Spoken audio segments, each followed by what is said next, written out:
Hello everyone, welcome to mini blog. Time 4:50 సాయంత్రం అండి.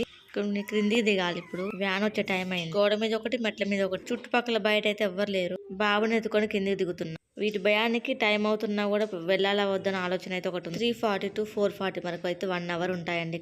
ఇల్లు, చెట్లు, చేన్లు, చెరకలు, వాగులు, వంకలు అన్ని వీటి అయినాయి. ఎక్కడ చూసినా కోతే కనిపిస్తున్నాయి. ఇది లేదు, పల్లెటూరు లేదు, పట్టణం లేదు, టౌన్ లేదు, ఏది లేదు. ప్రపంచం అంతా చుట్టేస్తున్నాయి. మనం వెళ్ళలేని ప్లేస్ కూడా ఇవి వెళ్తున్నాయి. ఆకలి బాధ అలాంటిది. మరి చెట్లను నరికి ఫ్లాట్లు వేస్తే ఇలాగే ఉంటది కదా. ఇది ఒకప్పుడంతా అడవి ఏరియా అంట, ఫారెస్ట్. వాటి ప్లేస్కి వచ్చి వాటిని పోమంటే ఎక్కడికి వెళ్తే చెప్పండి, మనమే పోవాలి. సొమ్మొకటి సోకకూడదు అంటారే, అలాగుందనమాట. ఒక్కసారి లాంగ్ వీడియోస్ కూడా ఒక తొంగి చూడేసేయండి. నచ్చితే లైక్ చేసి సబ్స్క్రైబ్ చేసుకోండి. ఇద్దరు పిల్లలతో డైలీ రొటీన్. ఎక్కువ ఎర్లీ మార్నింగ్ వీడియోస్ చేస్తూ ఉంటాను నేను. పాపని బాబుని చూసుకుంటూ 6:36 వరకు ఇంటి పని వంట పని మొత్తం ముగించేస్తాను. వెళ్తూ వెళ్తూ ఒక లైక్ కొట్టేసి వెళ్ళండి.